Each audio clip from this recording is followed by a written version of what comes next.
sa book of Proverbs, chapter 16, particularly sa verse 18. Ang sabi ho ng King James Bible o ng banal na salita ng Diyos ay ganito: Pride goeth before destruction, and an haughty spirit before a fall.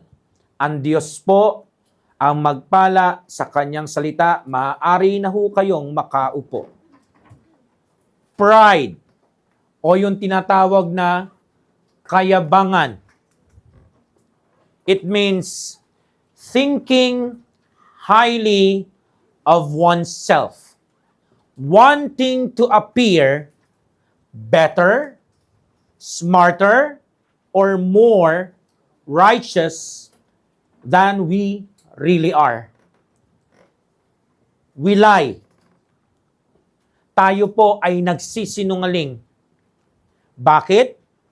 To protect our reputation and to gain advantage, to cover our mistakes, or should I say, our sins, to make ourselves look great.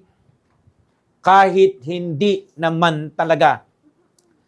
Ang tanong, bakit natin yung ginagawa? Ang sagot, napakasimple. All because we care more about our own glory than God's truth at maging yung ikabubuti ng iba. Pag kinulong natin sa isang salita, pride, kayabangan. At itong pride na to, ginagawa nitong i-refuse natin, or should I say, i-confess natin ang anumang iniquity sa harapan ng Panginoon. Instead na umamin na lang, ang mas pinipili ng isang taong ginugupo o kinokontrol ng kayabangan ay i-distort yung facts. Kasi nga, pride makes us want to control. Yun ang nagbibigay sa atin ang parabagang kapangyarihan na mangyari yung mga bagay sa gusto nating mangyari.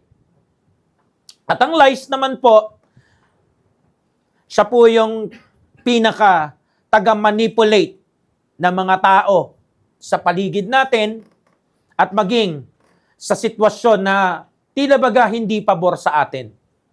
Dahil sa pride, kaya mas pinipili mo yung takot mo sa tao kaysa yung takot mo sa Diyos. Kasi ayaw mong makita ka bilang weakling o yung isang taong punong-puno ng flaws.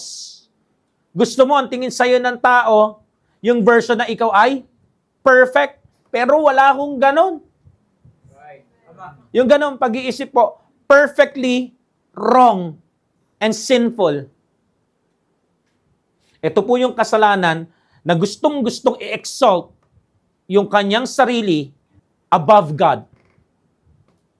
Kaya nga ho, dapat i-filter natin yung mga boses na naririnig natin sa mga ulo natin. And ask, am I doing this because I want to look good? Am I doing this because gusto ko pong makuha yung gusto kong makuha? Yung tipong kapag ginusto ko, kailangan makukuha ko. Kung magiging honest lang po tayo, ganun tayo tinatrabaho ng kayabangan. So para ma-overcome natin ito, kailangan nating matutuhan at ma-relearn muli. Mula dun sa mga bago, matututunan pa lang. Sa mga alam na to, kailangan mong disiplinahin yung sarili mo na kailangan kong matutunan to ulit. Ang pamagat ho ng ating mensahe, standing on the cliff, pride can't go anywhere but down. Inuulit ko po, standing on the cliff, pride can't go anywhere but down. Ang kasalanan ng kayabangan ay katulad ng isang cliff, isang mapanganib na mataas na lugar na wala hong ibang destinasyon o dulo kundi kabagsakan. Point number 1. The signs that you are engaging the cliff. The signs that you are engaging the cliff. So magbibigay po tayo ng mga tinatawag na babala para ko malaman natin kung ito bang binabagtas nating daan ay tama at mabuti pa sa harapan ng Panginoong Yesus. O yung ini-engage nating daan ay papunta na po sa cliff ng kayabangan. At ang dulo ho ng cliff na yan ay kapahamakan, kabagsakan. So to engage the cliff means you are no longer just near danger, because you are actively moving toward it. Ibig sabihin, nandoon ka sa mga pagakbang na kung saan yung landasin na tinutumbok mo, hindi safe. Kundi habang humahakbang ka, mas lalong nagiging unsafe. Pero kahit alam mong mapanganib, gaya ng gawain ng maraming tao o Kristiyano, marami pa rin pong pinipili na i-advance yung kanilang mga hakbang at magstay doon sa kung saan yung pinakamapanganib na lugar sa cliff ng kasalanan ng kayabangan. Mga minamahal, kapag pinilit po natin yan, ang dulo niyan, God's judgment. So these are the clear marks na gusto ko pong maintindihan nyo sa lesson ng pride na ito. Sana po huwag nyong i-ignore yung mga warning signs. Sa 1 Samuel, chapter 15, verse 17 hanggang 19, makikita po natin ang kwento ni Samuel kasama ang unang hari ng Israel, si King Saul. And Samuel said, "When thou wast little in thine own sight, was thou not made the head of the tribes of Israel? And the Lord anointed thee king over Israel." Anong sinasabi dyan ni Samuel? Nung simula, nung maliit ka pa, hindi lang sa paningin ng iba, maging sa paningin mo, hindi ba't ang Diyos sa nagpaintulot sa'yo, kaya ka nandyan sa posisyon mo at kinalalagyan mo, kaya ka hari ng Israel ngayon? 18. And the Lord sent thee on a journey and said, "Go and utterly destroy the sinners, the Amalekites, and fight against them until they be consumed." So, binigyan siya ng isang clear command. Nagbigay ang Panginoon ng charge sa kanya to utterly destroy yung mga sinners na ang tawag ay Amalekites. Labanan sila at siguraduhin walang ititirang buhay sa kanila. Mula sa mga matatanda hanggang sa mga bata, maging sa mga alaga nilang mga hayop. Pero alam naman natin kung ano nangyari, no? Hindi siya sumunod. 19. Wherefore then didst thou not obey the voice of the Lord, but didst fly upon the spoil, and didst evil in the sight of the Lord. O, yan, tatandaan nyo po Una, may utos ang Diyos. Pangalawa, hindi niya sinunod At ano daw ang tawag ng Panginoon sa disobedience niya? Hindi lang basta yon mistake. Ang tawag niya doon ay evil, kasamaan. Kaya, pag meron po kayong narinig na preaching, klarong-klarong utos ng Diyos, o kahit hindi pa klaro yung talata, pero klarong-klarong na ipaliwanag, expositional, na expound ng maigi, yung hard preaching na yon. Pero pinili mo pa rin hindi mag-obey sa voice ng Lord through that message, maging malinaw. Hindi ka lang basta gumagawa ng ordinaryong mali, na parang nagkamali ka, gaya ng pagsusulat ng pangalan mo. Ang ginagawa mo ay kasalanan, na ang tawag ng 1 Samuel chapter 15 verse 9 ay evil. At kapag evil yan, hindi mo kasama ang Panginoon dyan. Malinaw ho tayo, ha? So, ang gusto ko pong ipakita sa inyo, lagi na lang ganito tayong mga tao sa simula. Sa simula lang tayo talaga magaling. At hindi ho iba sa atin si King Saul. In fact, isa siya sa unang example ng ganun nating pag-uugali.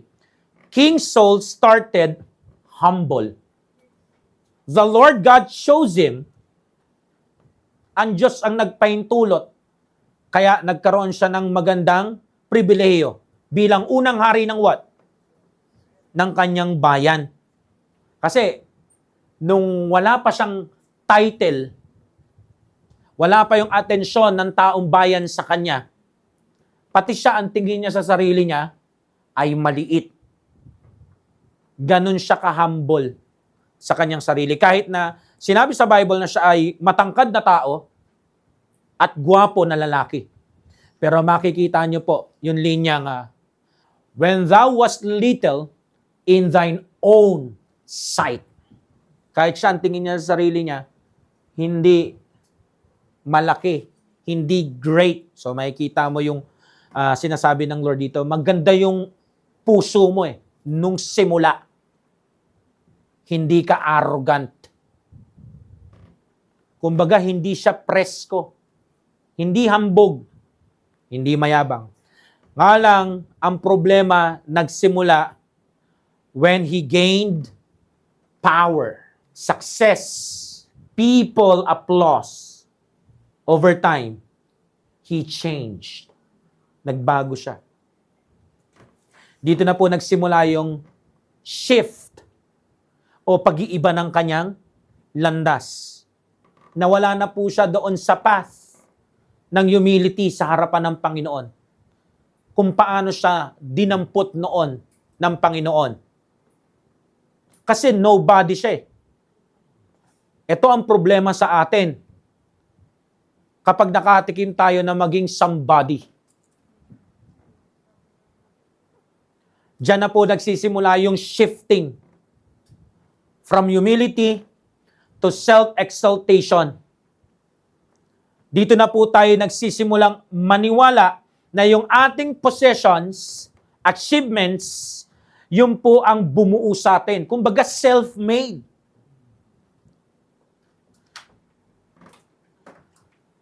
Tanging mayabang na mga tao lang ang magsisinungaling sa sarili ng ganon kagarapal na pagsisinungaling. And yet, hindi si King Saul ang una at huli. Marami ho sa atin, from time to time, guilty. Right. Amen. Makakakita ka ng guilty na ganito, kahit sa isang nasa likod ng pulpito. Nung wala pang lote, wala pang gusali, down to earth. Pero nung nagkaroon na, ay para bagang siya na lang ang pinaka dapat pakinggan kasi siya ang may pinaka napatunayan. Ay, pagkaganyan po, you are standing on the cliff. At wala pong ibang daan pa yan, kundi pababa. At hindi maayos na pagbabayan. Pabagsak yan. Kaya kung ikaw, Kristiyano, nakikinig ka rito, tipong isa ka sa mga kagaya namin, na nung simula, walang-wala. Wala kang trabaho, wala kang pera, walang pagtratong maganda sa'yo, ultimo nanay mo, o yung mga kasama mo sa bahay. Tapos bigla kang nakahawak ng pera. Ay, mag-ingat ka. Alin lang sa dalawa, mananatili kang mababa, kagaya nung walang-wala ka pa, at itutuloy mo yan ngayong meron ka na, o magiging makasariling madamot ka nang iniisip mo lang palagi, ikaw at huwag kang mawala sa kinalalagyan mo. Pag nagsimula ng ganyan, ang takbo at andar ng puso't isipan mo, yan ay yung mga huling araw na nandiyan ka. Isang kahambugan na lang ang inihintay, babagsak ka na. Si King Saul, ang classic example ng tinatawag na paglaki ng ulo, pag-angat ng mga paa sa lupa. King Saul began thinking he knew better than God. Kaya nga hindi niya sinunod kabaliktaran ang ginawa niya. Hindi man niya sinabi sa bibig, pero sa aksyon sinasabi niya, kung ako ang Diyos, hindi ko gagawin yon. At kung may magtatanong, bakit mo naman di gagawin yun? Because I know better than God. Mas magiging mahusay na Diyos ako kaysa dun sa Diyos na nag-utos sa akin. Nawasakin ang buong Amalekites. At marami sa atin ganyan. Narinig na yung preaching, ito ang dapat gawin. Hindi mo pa rin ginagawa. At ibang-iba o kabaliktaran yung ginagawa mo. Ibig sabihin, china-challenge mo ang utos ng Diyos o mismong Diyos na para bagang sinasabi mo, mas maalam ako sa Diyos. Pag ganyan, andun ka sa isang mataas na cliff. So ito rin yung moment na nagsiship na siya. Humihilig na siya doon saan? Imbis sa fear niya sa Lord, napupunta na siya doon sa fear of losing honor. Imbis na matakot siya doon sa magiging resulta ng kanyang disobedience, mas natatakot siya doon sa sasabihin na ng mga tao at magiging kahinat na niya kapag pinull out na nila yung suporta nila sa kanya. Kaya instead na mag-repent sa kanyang kasalanan sa Panginoon at pagsisinungaling sa man of God, anong ginawa niya? Excuses. Anong klaseng excuses? Gamit ang isang good idea. Kaysa patayin natin yung mga animals. Gawin na lang nating hain. At nung naisalya siya, na-corner siya ni Samuel, imbis na umamin ulit sa pagsisinungaling, anong ginawa niya? Tinuro niya naman yung mga tao. Blame shifting. Actually, ginaslight niya nga, in a way, si Samuel. Pinapunta doon ng Lord si Samuel at sinabi na hindi siya sumunod. Anong sabi niya? Sumunod ako sa Panginoon. Na-perform ko. Kumbaga sa panahon natin, Pastor, ikaw lang naman nag-iisip na hindi ako sumunod Sumunod ako. Tignan mo to. Di ba ganun ang sinungaling? Palilingunin ka sa iba para hindi mo makita yung kasalanan nila. Tandaan niyo po, ang pagtatakip ng kasalanan o covering of sin, hindi po yan nangangahulugan o equivalent sa pagkawala ng kasalanan. Hindi porket hindi natin nakikita, ibig sabihin nag-disappear. Tinatakpan mo lang sa mata ng tao, pero kita pa rin ng Diyos. Hello? Ang linaw naman ng order ng Panginoon sa 1 Samuel chapter 15, verse 30 hanggang 15, di ba? Anong sabi doon? And Samuel came to Saul, and Saul said unto him, Blessed be thou of the Lord, I have performed the commandment of the Lord. Ito yung nagsisinungaling ka, kasama pa yung banal na pangalan ng Lord. Mali na nga yung walang pangalan ng Lord eh. Sinama mo pa. 14. And Samuel said, "What meaneth this bleating of the sheep in mine ears, and lowing of the oxen which I hear?" So, ibig sabihin ni Samuel dito, kung talagang sumunod ka, bakit naririnig ko yung tunog ng mga sheep? Di ba tunog ng oxen yon? Sabi niya, sumunod daw siya, no? Pero may ebidensya eh. 15. And Saul said, "They have brought them from the Amalekites." Tinuro yung mga tao, ginawang human shield yung taong bayan. Eh sino ba ang king? Di ba siya? Kahit gustuhin pa yan ng taong bayan, kapag inutos niya at sinabi niyang, yan ang utos ng Lord, hindi yan mangyayari. So ano to? Excuses, blame shifting, palusot. For the people spared the best sheep of the oxen to sacrifice unto the Lord thy God, and the rest we have utterly destroyed. So hindi yun utterly destroyed. Partial. Di ba? Baka partially destroyed. Talagang ang mayabang na tao, no? Marunong, matalino, pero hindi ginagamit yung talino sa tama. Galing gumamit ng mga no? Ang galing pumili ng mga salita para magmuka na sumusunod. Pero ang muka lang, hindi pa rin yun pagsunod. He lied to Samuel, saying, "I have obeyed the voice of the Lord," when clearly, hindi. Pwede niya namang sabihin, "I have sinned," pero hindi niya yun agad ginawa. Sinabi niya yun sa 15:30, sa 1 Samuel. Pero, dahil ipit na siya. Kumbaga, nagsosorry kasi huli na. Hindi yan confessing. Kasi nauna yung covering eh. Ang confessing ganito, nakakommit ka ng murder or crime, walang nakakita talaga sa'yo, malinis yung pagkatrabaho mo, pero ikaw mismo, nag-voluntarily, sinorender mo yung sarili mo. Inamin mo. Kahit walang mga witnesses. Yun ang confession. Pero yung sa kanya, hindi. Ultimo yung sheep, yung oxen, nagpapatotoo sa tunog nila. We are still alive. Hindi nangyari yung utterly destroy. So, hello, kahit nung sinabi niya dito na nagkasala ako, hindi ito yung parabagang biblical na repentance. Ina-admit niya lang na hindi siya sumunod kasi ayaw niyang mawala yung mga privileges niya. Pride had eaten him from inside. He was no longer serving God. He was serving his own image and his glory. Anong resulta? God rejected him as king.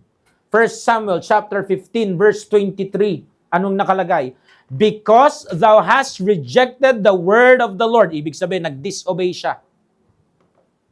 "He hath also rejected thee from being king."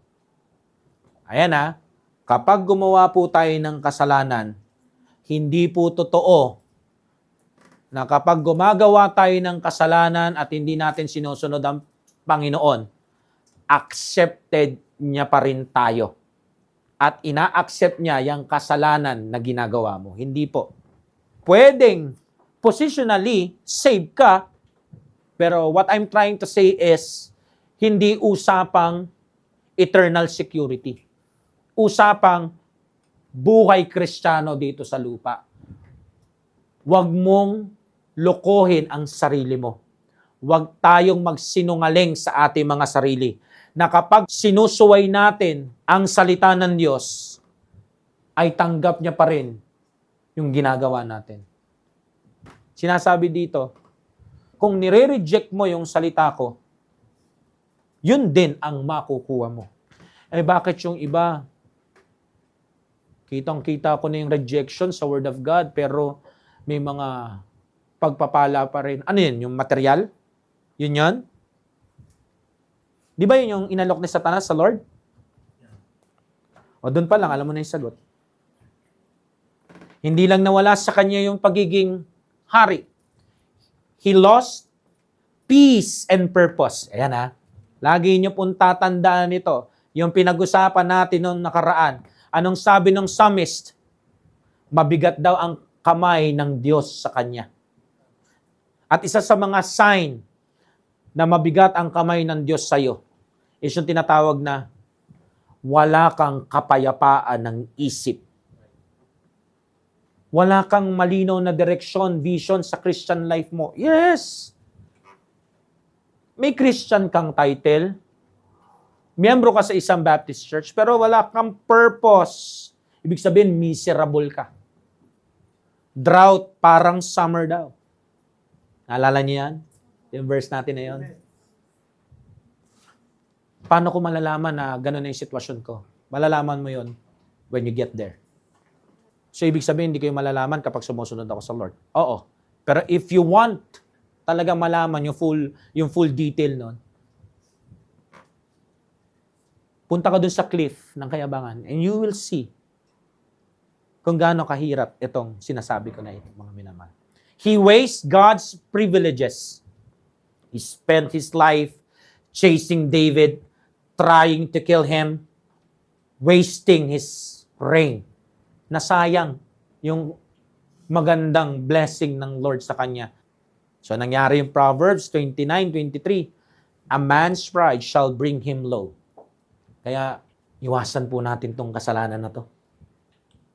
Pride always leads to dishonesty, disobedience, at yung huli, downfall.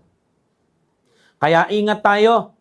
Kapag na-promote tayo o nakatanggap ka ng promotion sa lupang ito, lalo na nandun ka sa tinatawag na kasagsagan ng promotion na yan, dyan papasok yung yung tinatawag na kaisipan na iba na noon, iba na ngayon. Yung tipong, I don't need to follow God's rules ng eksakto. Pwede namang partial lang. Hindi ko naman kailangan sumunod na ng todo-todo. Hindi na kailangan yon. Not anymore. Tipong, hindi na ako yung dating bata na pwedeng mandukan ni pastor. Tipong, I can explain it naman at iisahan ko naman si pastor. At the same time, mamimintin ako na I look good pa rin. Mahirap yan. Kasi yan yung mga klase ng takbo ng isipan na bumubulong palagi. Yung gantong kasakiman, I deserve the credit. O yan, magaling ako eh. Pahambol yung bibig sa labas, pero talagang gutom na gutom at uhaw na uhaw sa papuri at respeto ng tao.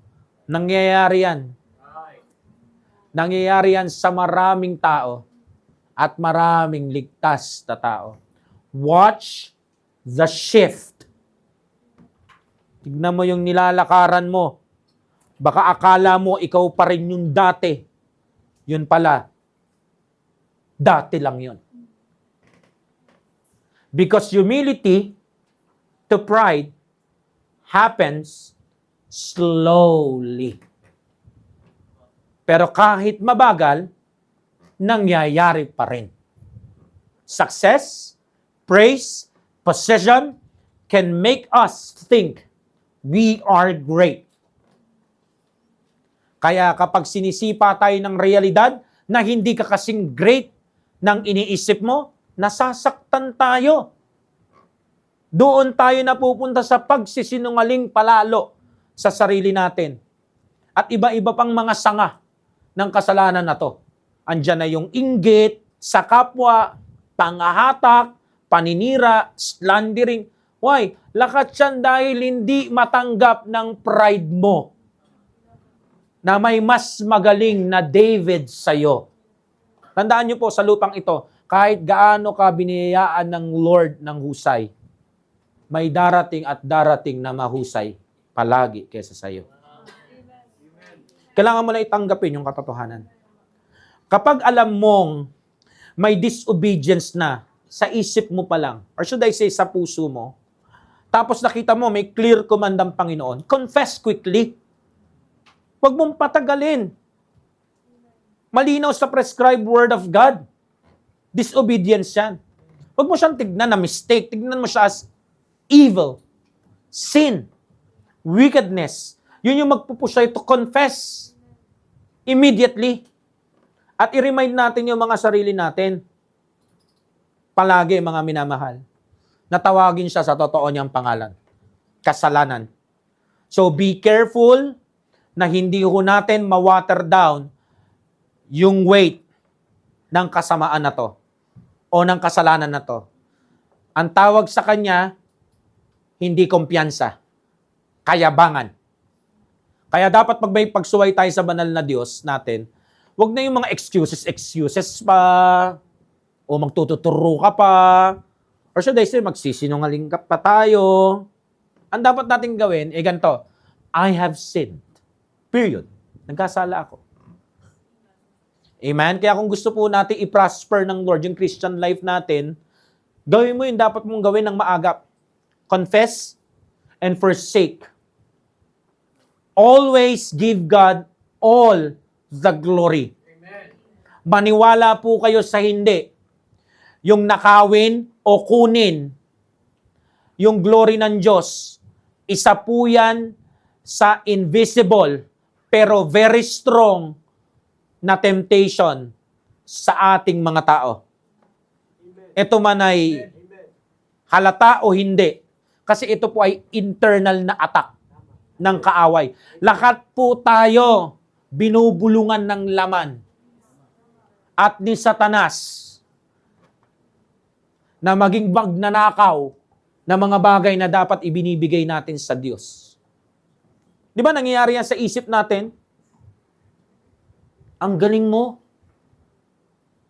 Yung tipong, pag may pinag-uusapan na, magaling kumanta, lagi mo na lang isisingit yung sarili mo. Di mo man sinasabi na ikaw ang pinakamagaling kumanta o pinakamagaling tumipa. Pero yung conversation, lagi na lang nag-shift sa kung paano ka kumanta at tumipa. Lagi na lang may comparison. At sa comparison, lagi na lang panalo. Ikaw at yung mga kapartido mo. Lagi na lang may contest na ang dulo, ang champion, yung anak mo. Mga minamahal, kailangan natin tagapin. Kung nagagandaan ka sa anak mo, ikaw yon, hindi kami. Walang problema kung magandaan ka sa kanya, anak mo siya eh. Pero ipipilit mo sa amin na cute yung apo mo kahit hindi.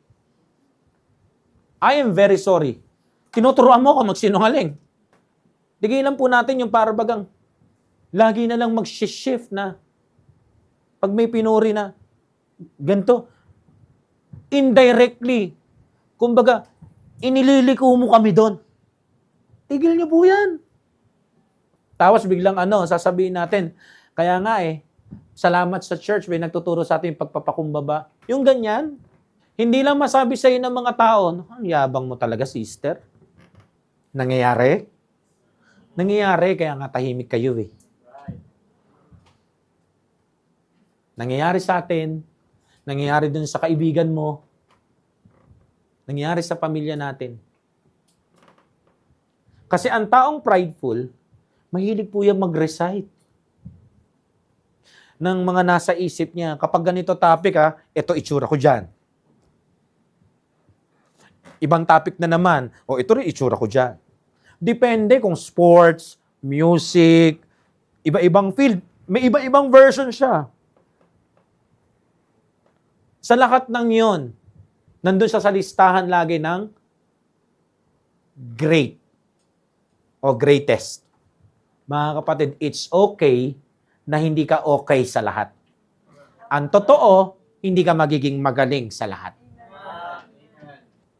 Gusto ko iparating, you can reverse it by humbling yourself.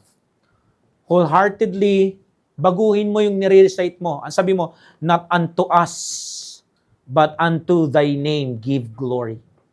He must increase. I must decrease. Not I, but Christ. Iluhod natin sa Panginoon, Lord, wag akong matakot sa tao kagaya ni King Saul. Kahit mayroon pang threat na aalisin nila yung suporta nila sa akin, o sila mismo mag-aalisan, etc., etc. Kasi pag may ganyan tayong takot, katulad kay Saul, dyan tayo nagpapanik. Dyan nagpapanik yung pride natin. At pag nagpanik yan, gagawa yan ng mga hysterical na bagay. Kagaya ng pagsisinungaling. Result, okay tayo sa tao, pero hindi tayo okay sa Diyos. Lying is never just a little mistake. It is rooted in pride na nagsasabi, I am more important than the truth. Mas importante ako sa Lord. At mas importante ako sa kahit sinong kaharap ko. Yan, isa na naman kasinungalingan yan. Kaya, kung meron kang pride ngayon na inaalagaan, confess. Forsake mo na yan. Kasi ang katotohanan, when we choose to crucify the sin of pride with the nails of truth and humility, lying loses its power. Kaya kapatid, ito lang ang masasabi ko, be prayerful and watch the shift. Number 2. Tapos na po tayo doon sa engaging the cliff. Punta naman tayo sa point number 2. The signs that you are on the edge of the cliff. Signs that you are on the edge of the cliff. Gamitin po natin yung edge of the cliff sa isang metapora na paraan. So pag sinabi nating ang isang Kristiyano o isang tao, nandun na siya sa edge ng isang cliff. Ano ba yung cliff sa Tagalog? Bangin. Ano naman yung edge? Yung pinaka dulo nung bangin. So, pag sinabi nating edge of the cliff, ito yung moment sa buhay ng isang ligtas that you have been warned. You know you are drifting away. Pero still, you feel confident pa rin. And you think, wala namang problema. All goods naman.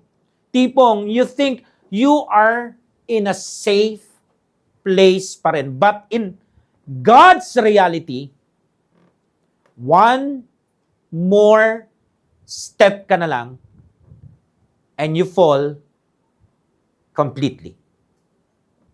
So makikita nyo po dito yung deception, pandaraya ng kasalanan ng kayabangan. In Daniel chapter 4, verse 29 hanggang 31, masasaksihan po natin ang kwento na naman ng isa na namang hari, King Nebuchadnezzar, the king of Babylon. Verse 29 ng Daniel chapter 4. Anong sabi diyan? At the end of 12 months, so isang taon, amen? He walked in the palace of the kingdom of Babylon. 30.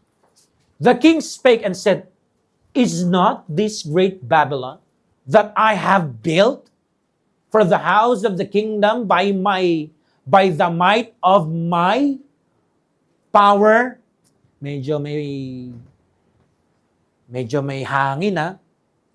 Ang lakas ni King Nebuchadnezzar dito. Yung dating niya, industrial fan. Na nakatutok na naka-number 3. And for the honor of my majesty. So para daw yung kanino? Hindi daw para sa Lord. Tama ho? Para daw kanino? Para sa akin. Next verse. While the word was in the king's mouth, there fell a voice from heaven saying, O King Nebuchadnezzar, to thee it is spoken, the kingdom is departed from thee. Inaksyonan siya ng Panginoon, no? So ano yung dapat nating makita sa mga talatang ating binasa? Ang kayabangan ay isang kasalanan na kahit kailan hindi mananahimik ang Lord. Kapag sinimulan mo ang kayabangan, tatapusin niya ng banal na Diyos. Mga minamahal, let us always remember this truth. Ganito po ang pattern na makikita natin sa Holy Scriptures ng Diyos. Oftentimes, before the Lord brings a person down, at yung person na tinutukoy ko, prideful person, mayabang, first, magpapadala siya ng man of God na magpipreach ng message ng God, na magbibigay ng warning against doon sa active na sin ng person na yon. At dito sa pinag-uusapan natin si Nebuchadnezzar, yung active sin na yon sa kanyang puso. At nakita natin, umabot hanggang kanyang nguso ay walang iba kundi kayabangan. Okay? So, laging ganon ang pattern. Pastor, wala naman kaming nakita na nagpadala siya ng man of God. Asan si Daniel dyan? Daniel chapter 4, verse 19. So, parang nauna to, no? Kasi yung binasa natin kanina ay verse 29. So, kung naaalala ko, sa tamang pagbibilang, mauuna sa 29 yung 19. Okay, so, una tong nangyari. Ano sabi dyan? Then Daniel, whose name was Belteshazzar, was anointed for 1 hour, and his thoughts troubled him.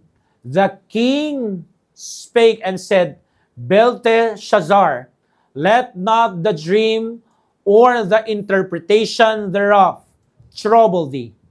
Belteshazzar answered and said, My Lord, the dream be to them that hate thee, and the interpretation thereof to thine enemies. Ayan na. Nagbibigay na si Daniel ng tinatawag na paunang babala sa kanya. So anong sinasabi natin dito? Laging merong kikilusin ang Panginoon na lingkod niya. Magkakaroon yan lagi ng impression sa man of God. So kung ito ay preaching, makikita mo, yung message ay binibigyan ng warning. Sino? Si Nebuchadnezzar. May kinalaman yan sa kanya at sa future ng kingdom niya. Pero alam naman natin kung ano nangyari. Sa verse 29. Mukha ba siyang nakinig sa Panginoon? Mukha ba siyang trusting sa Panginoon? Hindi, di ba? Hanggang verse 31, hindi. Ang narinig natin, pagyayabang. At the same time, pagsisinungaling sa sarili. Kasi sabi niya, doon sa tinatawag na verse 30. Hindi ba't ito ang Great Babylon? Ano ba yung Great Babylon? Yun yung kingdom niya. That I have built. Sabi niya, siya daw ang nagtatag ng kingdom na to. Ng kaharian na to. Gamit daw ang kanyang might at kanyang kapangyarihan para daw sa kanyang honor. Grabe, no? Kala ko si King Saul lang. Totoo rin pala sa kanya yung Proverbs 16:18 na. Kaya may sumingit, no? Nagsalita ang Panginoon. Anong sabi sa kanya? The kingdom is departed from thee. Diba ganyan din ang sinabi ni Samuel kay King Saul? Alam nyo po, kung yung dalawang totoong hari bumagsak dahil pinili nilang humakbang doon sa edge nung cliff ng kayabangan, sana ho itong preaching na ito maging warning sign. Kung yung dalawang hari hindi sinanto ng banal na Diyos, ikaw naghahari-harian ka lang sa isip mo. Ako ang hari sa field na to. Wala namang trono. Ako ang reyna sa field na to. Wala namang trono. Kahit yung mga tinatawag natin, binibigyan natin ng titulo, the king of ganito, the queen of ganito. Wala naman talaga. Lahat yun sa isip lang. Kung sila hindi sinanto, palagay mo, sino kaya dito sa kalagitnaan natin at makakarinig ng preaching na to na nagkakari-harian lang o nakatungtong lang sa yabang nila ang papalampasin ng Lord? Si King Saul hindi pinalagpas. Si Nebuchadnezzar hindi pinalagpas. What makes you think na palalampasin niya tayo? Lalo ka na niyayakap yung kayabangan mo. Take this bilang personal warning. Kung sino ka mang nakikinig nito, kapatid, you are on the edge of the cliff ng sin ng pride. Kapag hindi ka nakinig, yan yung inihintay ng kaaway na isang huling hakbang. At nakikita mo ang sarili mo, completely falling. Kung isa po kayo sa mga pamilyar sa kwento ni Nebuchadnezzar, I am very sure, alam nyo po, na may point sa buhay niya. Kaya nga sila magkasama ni Daniel, di ba? May point sa buhay niya, he acknowledged God's power, inhonor niya ang Diyos, at yung isa pa sa maganda, in-extend niya yung pagkilala na yun sa Diyos sa pag-honor niya kay Daniel, na man of God. Kaya nga doon sa Daniel chapter 4 verse 3, anong sabi niya? How great are His signs? How mighty are His wonders? His kingdom is an everlasting kingdom. And His dominion is from generation to generation. Makikita niyo po, meron siyang pagkilala. Parang maraming Kristiyano lang, no? Nung simula, nung umpisa, nung wala pa, humble na humble pa eh. Nung wala pang pera, wala pang atensyon ng mga tao, wala pa yung mga suporta, wala pang magandang posisyon sa trabaho, humble pa. Humble pa siya sa harapan ng Lord Jesus Christ. At sa church na kinabibilangan niya. Ino-honor niya yung pastor niya, ino-honor niya yung gawain ng Panginoon. Makikita mo talaga yung paggalang niya bilang tanda ng kanyang pagkilala sa Panginoon, sa Christian life niya. Pero nung nagsisimula ng umalagwa talaga, no, unti-unti nang nabubuo yung kanyang empire. Gaya ng sabi ni Nebuchadnezzar, I have built. Yan na. Pumapasok na yung ganyang salitaan o boses sa isip niya. At pinaniniwalaan niya na yung kasinungalingan na yan. Diyan na nagsisimula yung feeling great tree. Yung para bagang ang laki-laki niyang puno na ang bunga-bunga na kapag nag-preach si pastor o kaya kinall out siya ng miyembro, kaya lang naman nila ako ginaganyan kasi ganun talaga. Kapag ang puno malaki at mabunga, binabato-bato. Na hindi niya nakikita, binibigyan siya ng wake-up call. Kasi wala ka na sa reality. Nakaka-overwhelm po ang tagumpay. Kaya nga maganda yung sinabi sa Book of Psalms Yung Lord, yung sakto lang. Right. Amen. Yung sakto lang. Kasi kapag sumobra, eto ho napansin ko, hindi ho kaya ng human mind i-handle. Right. Hindi ho kaya ng mga puso natin. Yun yung reality. Yun yung pinaka-honest Right. na masasabi ko sa likod ng pulpit. Ngayong sandaling ito. Wala ni isa sa atin may kaya. Yung greatness. Ang may kaya lang po ng greatness talaga. Na hindi nakukurap. Walang iba kundi ang banal na Diyos. Kasi siya lang naman talaga yung definition at tinatawag na embodiment ng salitang greatness. Wala ko ni isa sa atin. The rest, kahit anong field pa yan, pag nakatanggap ng sobrang greatness sa mata ng mga tao, nababaliw po tayo. Nawawala tayo sa sarili. At ang tawag po dun sa kabaliwan na yon ay kabaliwan sa loob ng kasalanan na kayabangan. Feeling natin, dahil sa mga success, achievements natin, para bagang great tree na tayo. Isang malaking mabungang puno. Hindi natin napapansin, lumalaki na rin yung ating puso. Nag-iiba na rin yung takbo ng ating isip. Yung dating masunurin, mapagpasakop na young people at young professional, nag-iiba na paunti-unti kasi meron ng mga hinahawakang tao. Parang, huwag yun na ako sabihan, I know better. I know better than anybody else sa maliit na church na to. I know better kahit kanino mo pa ako itapat dito sa SBC family. Indirect man, pero ang pinaka-target mo talaga na hindi mo naiintindihan pero sinasabi mo, you know better than God. Kasi siya naglagay sa'yo sa church. Ayaw mo nang pakinggan yung preaching. Ano sinasabi mo? Hindi ko kailangan ang preaching mo. Hindi ko kailangan yung mga warning signs mo sa akin. Kaya ano nangyari kay Nebuchadnezzar? Pinarating sa kanya, ganun ba? Medyo ang tingin mo sa sarili mo, no? Hindi na matutumba. At ganun po yung marami sa atin. At maraming Kristiyano po, hindi lang maamin pero guilty po. Feeling mo sobrang great ka na, therefore, you'll be cut down. Total, tinulad mo ang sarili mo sa isang great tree o malaking puno, ang Panginoon naman ang tagaputol. Paano siya naputol? Nawala lang naman siya sa katinuan at nawala rin sa kanya yung throne. Kung hindi niya po hinambol yung sarili niya nung moment na hinambol niya yung sarili niya at tumingin siya sa langit, hindi po siya babalik sa sarili niya. At ganoon rin po ang mangyayari sa kahit sino man sa atin dito at bawat nakikinig ng preaching na to, mapikon ka man o magpakumbaba. Maniwala ka man sa hindi, sa akin.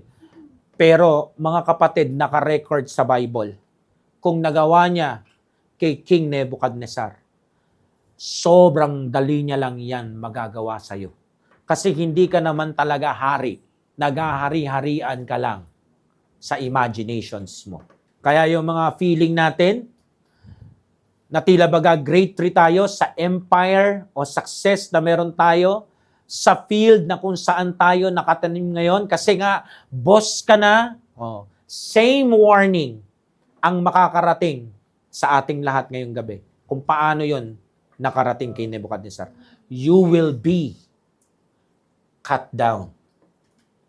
Kapag hindi ka umalis sa edge ng cliff ng kasalanan ng kayabangan, walang ibang daan kundi pababa.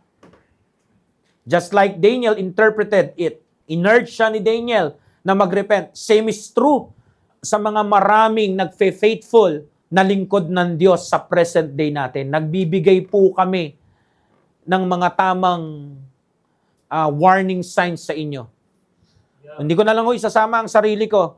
Marami ho akong kakilalang mga nagfe-faithful na lingkod ng Diyos na talagang merong tamang exegesis, tamang hermeneutics, talagang nagbibigay ng paulit-ulit na warnings sa kanilang mga hard preachings, expositional preachings, para lang ho mabalaan yung mga anak ng Diyos, para lang ho makita nila ng napakalinaw yung nakaambang panganib sa edge ng cliff na to, sa kasalanan ng kayabangan.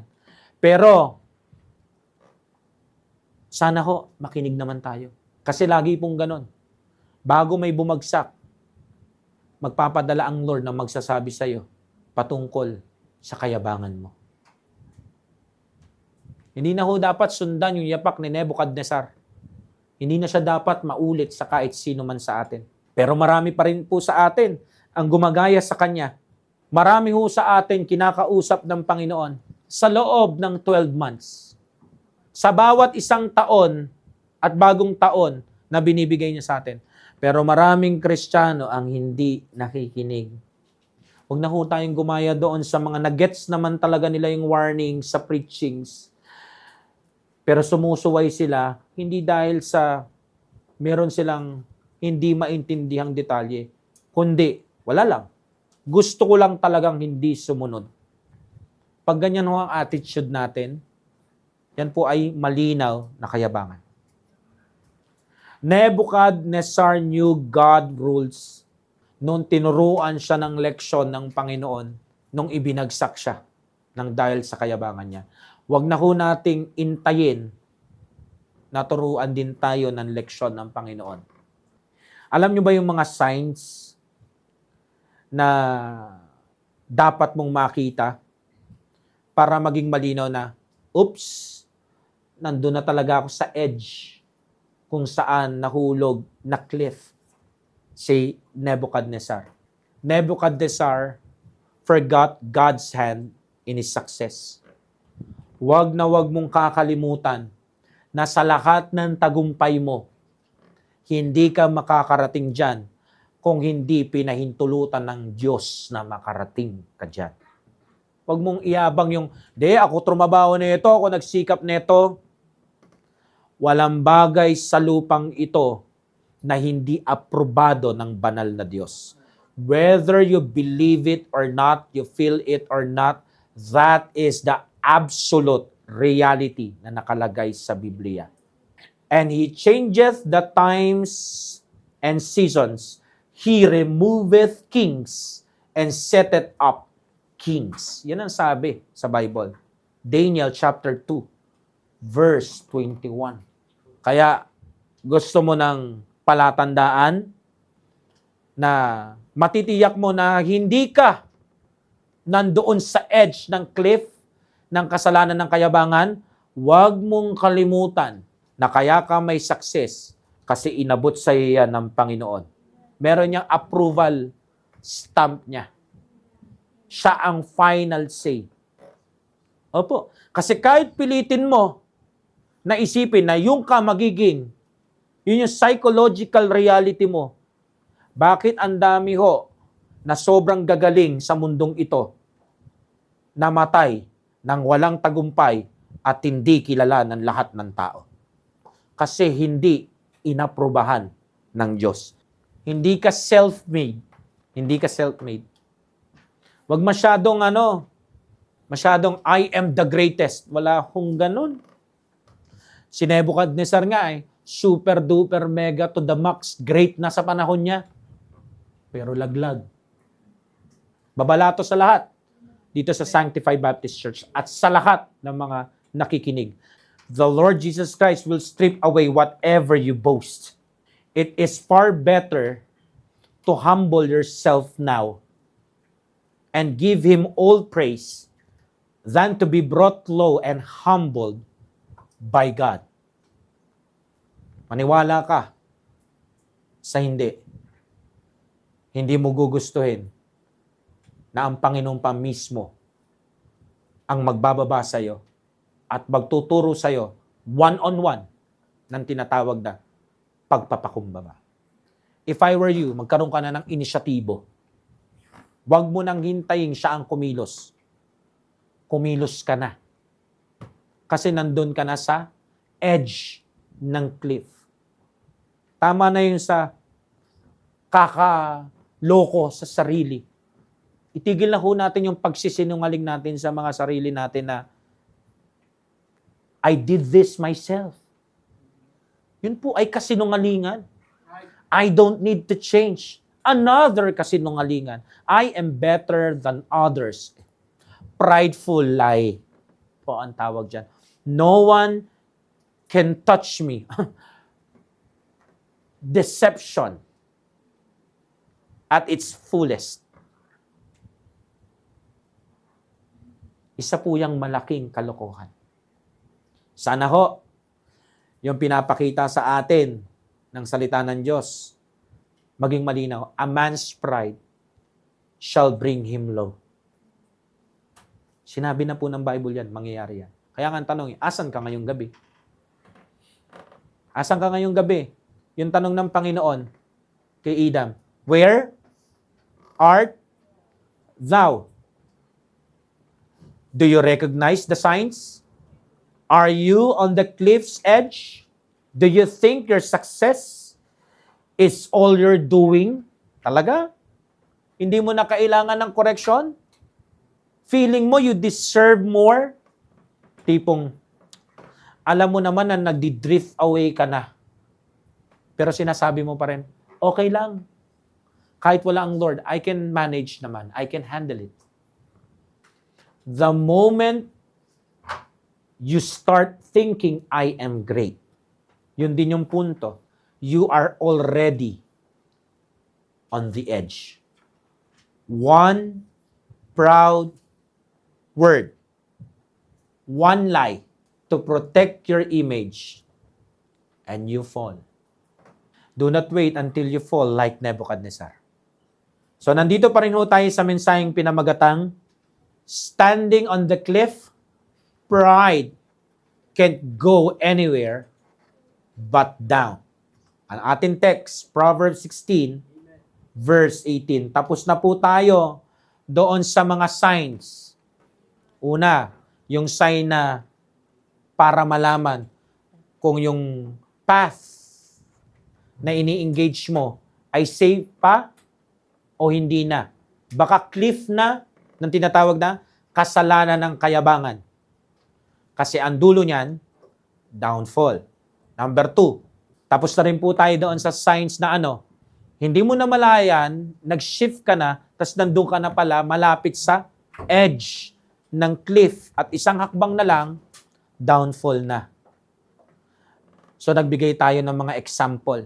Si King Saul, at yung pangalawa, si King Nebuchadnezzar.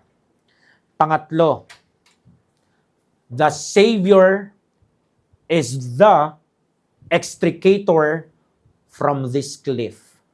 The Savior is the extricator from the cliff. Ano yung tinutukoy nating cliff dito? Yung kasalanan ng kayabangan. Bangin yan. At hindi niyan bubuhayin ang kahit sinong Kristiyanong magkakamali na puntahan ang lugar na yan.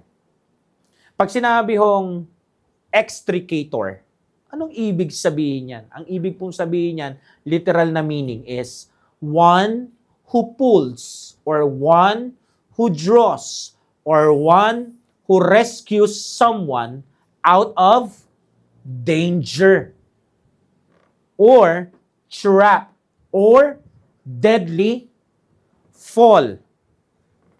So, ang tinutukoy po nating extricator is walang iba kundi yung Savior natin. Sa Matthew chapter 26 verse 33 hanggang 35, anong sabi ng salita ng Diyos? Peter answered and said unto him, though all men shall be offended because of thee, yet will I never be offended. Next verse. Jesus said unto him, verily I say unto thee, that this night before the cock crow, thou shalt deny me thrice. 35, last verse.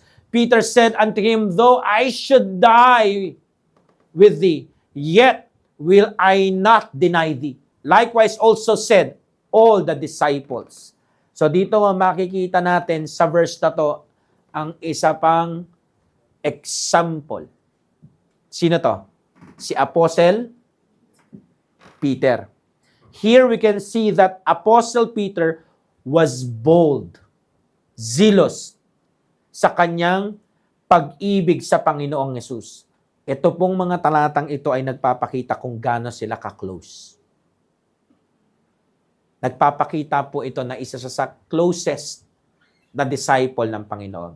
Nga lang, ang problema, he was clearly warned ng Panginoon dito.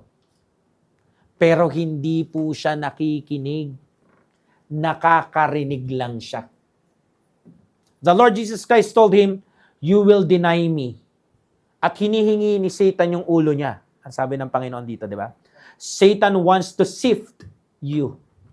Sabi ng Panginoon. Pero hindi niya iniintindi yung warning ng Panginoon. Anong ginawa niya? Parang pag tinignan niyo yung talata, parang wala lang. Pero ano yan eh? Parang siya nakikipag-argue sa Lord. Hindi yan magiging ganyan, Lord. Hindi yan magiging ganyan. Parang ganito po. Luke 22:31 hanggang 32. Tignan niyo po yung salitaan niya dito. Sa chapter 22 ng Luke. Babasahin natin yung 31 hanggang 32. Ano sabi niya? And the Lord said, Simon, Simon, behold, Satan hath desired to have you, that he may sift you as a wheat. Kumbaga, ang intensyon ni Satanas, pag tinumba siya, tumba talaga, hindi na siya makakabangon. Pero ano sabi ng Panginoon sa kanya? Sa 32, but I have prayed for thee. So nanalangin ng Panginoong Yesus sa Ama. Hindi siya pumayag na pag tumumba si Pedro, ay mananatili na lang siyang nakatumba. That thy faith fail not.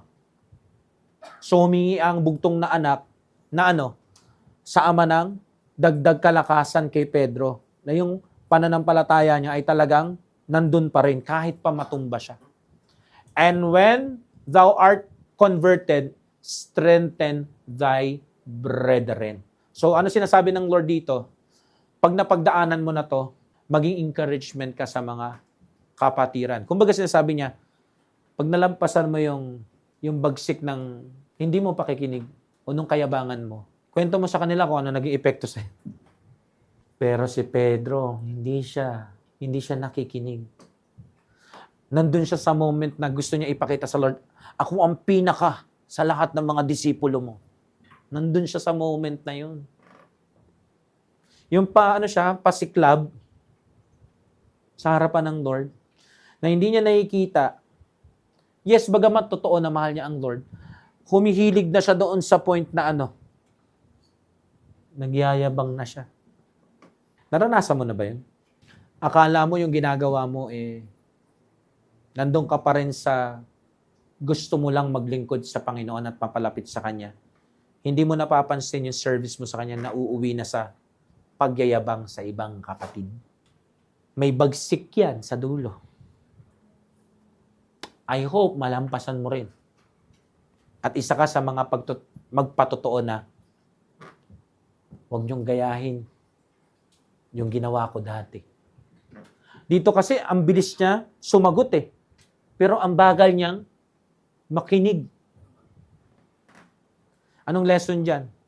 Yung lumang lesson na sinasabi ng mga nakakatanda. Isa lang ang bibig mo. Dalawa ang pandinig.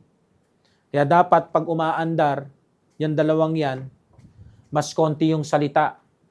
Mas marami yung pakikinig na may pangunawa. Pero si Pedro, hindi siya ganon. At nakita ng Panginoon na hindi talaga siya makikinig. Kaya anong ginawa ng Panginoon? Inagapan na niya. Nag-pray na siya. Kasi yung gagawin talaga sa kanya ni Satanas, matindi. At ang request ni Satanas is talagang tumba, laglag. Pero hindi pumayag ang bugtong na anak doon. Anong makikita natin sa inuugali ni Pedro dito na pwede nating makitang maling pag-uugali rin pala na nasa atin? Peter thought he was stronger, better, or more faithful than everyone else. Feeling niya, sa isip niya, naniniwala siya, mas magaling siya kesa doon sa 11. Siya ang pinakamahusay na pinili ng Panginoon na apostoles. Kaya nga ang sabi niya, tinan niyo po, though all men, yet I never. Lahat daw, ma-o-offend sa Panginoon o iiwan siya, bandang huli, itatatwa siya. Pero anong sabi niya? Though all men, yet I will never. Kung meron ka mang huling pinakamakikita sa likuran mo, Panginoon, ako yun. Ako yung mananatili sa tabi mo. Indirectly, sinasabi niya, I am the greatest apostle sa aming 12. Ako ang pinaka-faithful sa iyo. Kung hindi mo na itatanong, ako lang naman dito sa 12 yung pinaka nag-i-aim na maging close ka at maging faithful sa iyo. Sarap sana pakinggan, no? Kaso hindi naman nagkatotoo. Matthew 26:74-75. Ano hong nakalagay doon? Then began he to curse and to swear, saying, I know not the man. And immediately The cock crew. So ito na yung nakilala na siya ng mga tao. Di ba? Kasama ka niya. Dito ko itinatwa niya ang Panginoon. At di lang niya basta itinatwa. Nag-curse pa siya. Ang sabi nga nung iba, interpretasyon nila, nagmura pa siya. Para paniwala na di niya talaga kilala yung tao na yun. Asa na yung the old man, yet I never. Nasa na yun? Para na iba na, no? Parang ang naririnig ko na, ang bira, di ko kilala yan. Anak, sinabi ng di ko kilala yan eh. Parang ganun na yung naririnig ko. Tapos alam natin kung ano nangyari dito, di ba? 3 beses niyang ginawa to. And he went out and wept bitterly po. Yung kayabangan niya, ang nag-push sa kanya, na harap-harapang magsinungaling sa Panginoon. Umi-statement siya ng mga bagay na hindi naman niya talaga taglay-taglay. Exaggeration na pagtingin sa sarili. Ini-exaggerate niya yung service niya. Ini-exaggerate niya yung faithfulness niya. Ang hindi niya napuna, Apostle Peter trusted his own strength and not Jesus' grace. He was too confident, too cocky, at the same time, too blind rin sa sarili niya at sa mga weaknesses niya.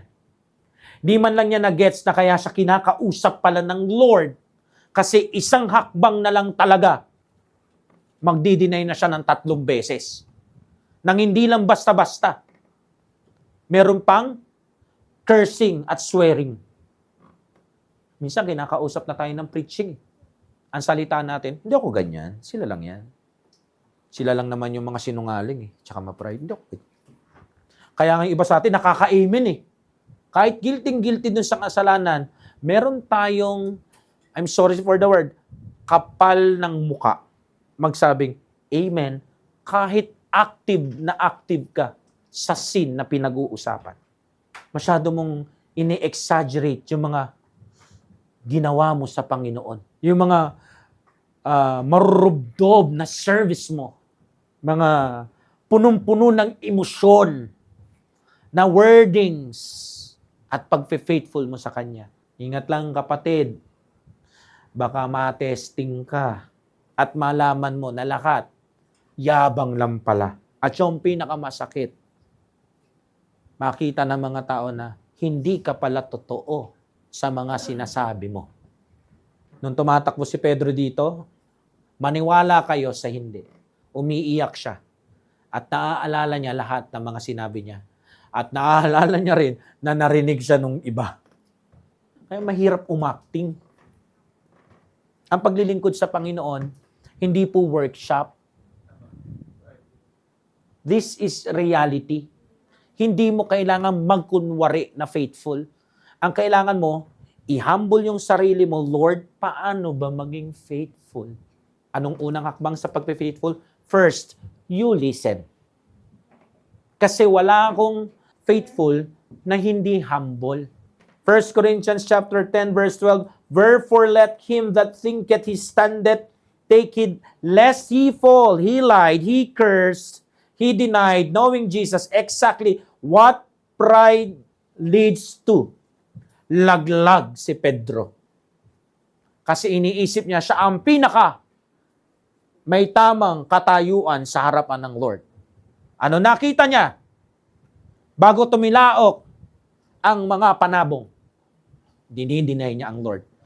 Not once, not twice, but thrice. Kinakain niya yung sinabi niya. At marami pong mga mayabang, darating ang panahon, kakainin mo lahat ng sinabi mo.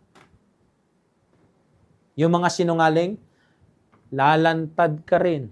At lahat ng mga pagsisinungaling mo, kakainin mo lahat yan. Kaya kung ako po sa atin, itigil na po natin yan. Kasi si Pedro, tumaob. Akala niya, thinking siya na ano siya, standing pa rin siya. Na ano siya, nadungisan tuloy yung standing niya. Buti na lang nandun ang Lord, no? Buti na lang nandun ang Lord. Yung kahit hindi siya nakikinig, andun pa rin ng Lord. Parang sa buhay ng maraming Kristiyano, alam naman ng Lord na hindi ka nakikinig sa preaching patungkol sa pagsisinungaling eh. Pati sa pagyayabang. Kaya nga, ang lakas mo mag-amen eh.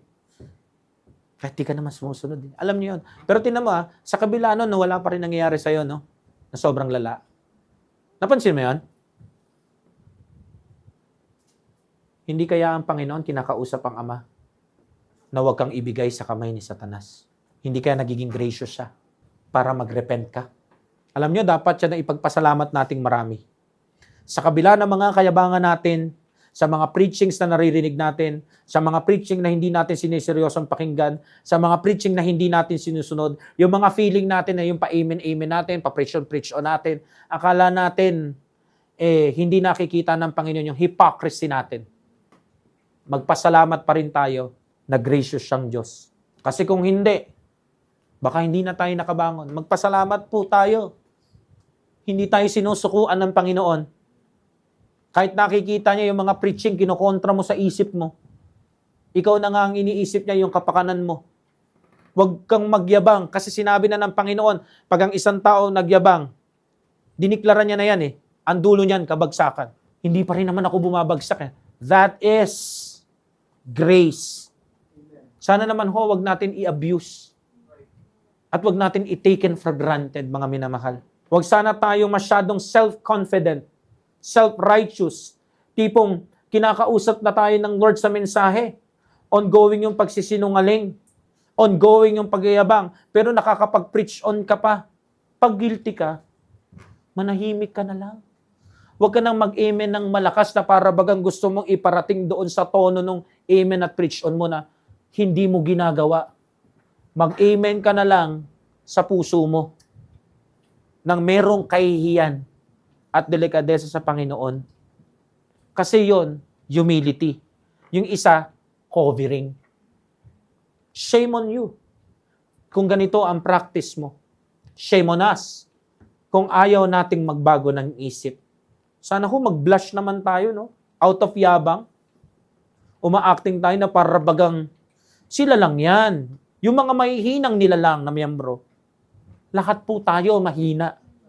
Si Pedro nga, hindi niya kakayanin to kung hindi nanalangin ng Panginoon. Buti na lang nandun ang Panginoon. Dapat ang sinasabi na lang, buti na lang, Lord, nandyan ka pa rin. Tinatsaga mo pa rin ako. Pero minsan tayo, no? Nakakahiya. Ang salitaan natin sa isip natin habang nakikinig ng preaching, hindi ako kasama dyan, Hindi ako kabilang sa level nila. Ang spiritual level ko ay iba. Masyadong mataas. Parang cliff. Nakakatakot, di ba ho? Just like Peter, feeling mo, feeling ko, feeling natin, at yung feeling na yon talagang naniniwala tayo, yun yung nakakainis sa atin. Nakakagigil yun Pag naiisip mo sa harapan ng Panginoon, na talaga naniniwala ka na kaya mong tumindig mag-isa. Nung ginawa yun ni Pedro, tumumba siya. At nagbabala din si Pablo. Wherefore, let him that thinketh he standeth take heed, lest he fall. Kaso, madalas pinipili pa rin natin, mag-angas dito sa loob. Tama yung facial expressions, pati body language, inaaral na ng pagsisinungaling mo para hindi makita ni pastor, pero kita ng Lord.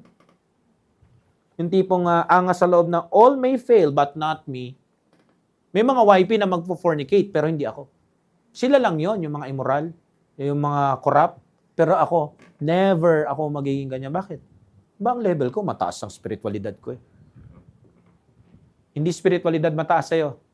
Yung cliff ng kayabangan, nandun ka. Inform ko lang po kayo,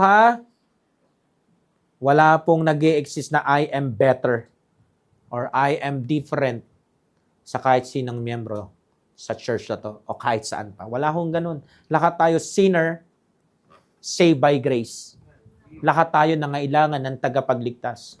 Just like Saul, Nebuchadnezzar, at kahit pa si Peter yan, huwag tayong sinungaling sa mga sarili natin. Kasi mamaya, magaya tayo kay Peter na sinasabi, Lord, I will never deny you. Ang ibig pa lang sabihin, I will never deny you once. Sana wag na natin gawin yun. Yung mga pagsisinungaling. Tapos, gagawa tayo ng mga eksena na papalabasin natin na para bagang hindi tayo nagsisinungaling. Alam nyo ba, ang tawag ng mundo dyan ay gaslighting. Alam nyo ba yung term na gaslighting? Ito po yung subtle o tuso na pamamaraan para imanipula ang ibang tao na nakapaligid sa buhay mo. Pag sinabing gaslighting, ito yung isang sistema na kung saan subtle o unnoticeable na way para i-doubt nung mga taong yon yung mga sarili nila. For example, nahuli ka nila sa isang kasalanan. Gagawa ka ngayon ng isang senaryo para pagmukain yung nahuli nilang kasalanan mo, hindi naman talaga kasalanan. Para magmumukhang may problema, yung mga witness. At ikaw, pagmumukhain mo ang sarili mo na victim. Anong galawan ng mga sinungaling? Para magduda kami sa mga tanda namin, sa mga memorya namin, at para questionin namin yung nakita namin. Kasi meron tayong mga bagay na makikita na sinasabi natin, alam ko yung nakita ko. Hindi ako gumagawa ng kwento. Pero pag nanggagaslight ang isang tao, papalabasin nila yung nakita mo, hindi tama yung pagkakakita mo at interpretasyon mo. Gaslighting yun. Kumbaga, you are trying to act convincingly para i-twist yung katotohanan. Hanggang umabot sa point na si pastor, yung church, yung mga witnesses, yung mga alam namin na pagsisinungaling mo, mas magsimula na kaming questionin. Tama ba yung nakita namin? Tama ba yung pagkakaintindi namin dun sa nahuli namin sa kanya? Hanggang mapasabi na lang kami sa sulok, no? Lalo na yung mga nakahuli sa'yo. Did I really see that? Tama ba yun? Pagtingin ko. Mapapatanong ka pa dun sa asawa mo, pa, tama ba yun? O baka ako lang ang may problema. Gaslighting is ongoing at effective. Ang nangyayari dito, tayo pa yung yung merong makipot na isip. Masyado nating nami-misinterpret yung mga nakikita. Ibig sabihin, pag nagagawa mo yun, hustler ka na sinungaling ha. Pathological liar ka na. Kailangan mo nang isuko yan sa Panginoon. Kasi sa mga unsaved, na hindi kumikilala sa Diyos, dumidiretso na sila sa psychologist pagka ganyan. Psychiatrist. Pagka ganyan na po tayo, di na Christian life yan. Evil life na po yan. Abomination po yan. God hates it, yung pagsisinungaling. And by the way, isa sa pinaka-hate na hate niya is yung kayabangan. Wicked life po yan ha, hindi Christian life. Wala nang Jesus Christ sa ganyang uri ng pamumuhay. Church-goer ka na lang. Peter fell exactly as warned. Denied Jesus 3 times, cursed, lied, broke His promises. Ang ending ng pride ay walang iba kundi deep shame and brokenness. Kasi kung hindi po yon ang ending nun, then why Peter went out and wept bitterly? Sige nga, explain mo sa akin kung hindi yun ganun. Lahat po yon dahil sa pride. Peter was crushed because of pride. Pahiya siya. At lahat po ng mga sinungaling na mayabang bandang uli, mapapahiya. Lalo na kapag reveal na tayo ng Lord. Lalo na kapag reveal na ng Lord yung pinagtatakpan mong kasinungalingan. Gamit yung mga pagsisinungaling mo. Si Satan, he wanted to destroy Peter completely. Buti na lang, gaya ng sabi ko, andun ang Lord. Hanggat nandyan pa ang Lord, gamitin mo sa tama hanggat nandyan pa ang Lord. Kasi kapag umalis na ang Lord, kagaya na nangyari kay Samson, di ba? Sobrang desensitized siya sa kasalanan na hindi niya napansin, wala na ang Lord sa tabi niya. Pag ganyan po, binubuksan mo ang pintuan para sa kaaway. At ang susi para mabuksan ang buhay natin sa kaaway. Alam mo kung ano? Pride. Neither give place to the devil. Ephesians chapter 4:27. Hanggat may kayabangan, merong spot si Satan. Meron siyang nest, meron siyang hideout, meron siyang room, meron siyang space, meron siyang legal ground sa Christian life natin. At hanggat nandyan yung pride na yan, mag-i-exist at mag-i-exist ang kasinungalingan sa buhay natin. Kasi ang pinatuloy mo sa buhay mo, ama ng kasinungalingan. Kaya magte-take siya ng opportunity o chances niya sa'yo para gawing kang sinungaling rin. Na magdudulot ng sakit at harm sa ibang tao kasi magsisinungaling ka sa kanila. At kapag sinabi nila yung totoo sa'yo, babalikan mo sila ng merong kayabangan sa iyong mga pananalita. Pride is the root. Lying is the fruit. Peter lied. Sabi niya, I do not know him. Para saan? To save himself. To save his image. To save his life. Same rin po sa atin. We lie to protect our pride, reputation, comfort. So before you fall, God sends warning like this through His Word. Kay Peter, mismong ang Lord. Pero inignore niya pa rin ang warning ng Lord. Kaya nga nakakatakot dito, kung yung mismong Lord na ignore, how much more yung Pastor Ryan lang. But, gusto ko lang malaman nyo, pag inignore mo itong mga warnings na to, matik you will fall. You will fall. Kaya, check mo yung sarili mo. Baka masyado ka ng confident, too cocky, and too blind sa iyong weaknesses. Nagsasalita na, bumubulong na yung mga boses, I am safe, I am better than them, I won't fail, I don't need correction, I won't sin, I can handle it, I am strong. Hindi yan spirito ng Diyos, my friend. That is your pride speaking to you. Dinodoktrinahan ka, pinagsisinungalingan ka ni Satanas at ng laman mo. You are on the edge of the cliff. He that trusteth in his own heart is a fool. Sabi ng Proverbs 28:26. So, yung ginagawa mo na yan, foolishness. Pagiging T-A-N-G-A.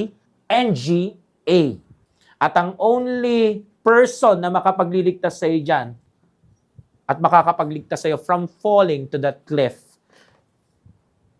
ayun, nagligtas din kay Peter at nanalangin sa kanya. Sino yun? Jesus Christ. Sino siya? Extricator. Siya ang hihila sa'yo, magre-rescue sa'yo, at titiyak na hindi ka magpo-fall. Kaya kapatid, when you feel proud, arrogant, cocky, or think you are standing kumpara sa iba ang tindig mo, yan na yung moment na dapat umiiyak ka na. Dapat nakaluhod ka na. At sinasabi mo, Lord, save me from myself. Sana ko, nakikinig tayo. Hindi nakakarinig lang. Kasi doon sa nakikinig, may repentance, may confession, may forsaking. Pero sa nakakarinig lang, merong acting sessions. And repeating the sin. Steward, Amen. please naman, bumalik ka na sa senses mo. Balik na tayo sa senses natin. Stop lying na. Huwag na tayo magpagupo sa kayabangan. Wake up. Amen? Hindi ka Lord. Ikaw ay servant. Unprofitable servant. At ang goal, maging good and faithful servant. Hindi mo maaabot yon hanggat mayabang ka. Hanggat nagsisinungaling ka. So, ang gusto kong matutuhan natin, i-relearn na i-humble ang sarili natin ulit sa harapan ng Panginoon. Truth, humility, keeps you far from the edge of the cliff. Your pride brings you close to it.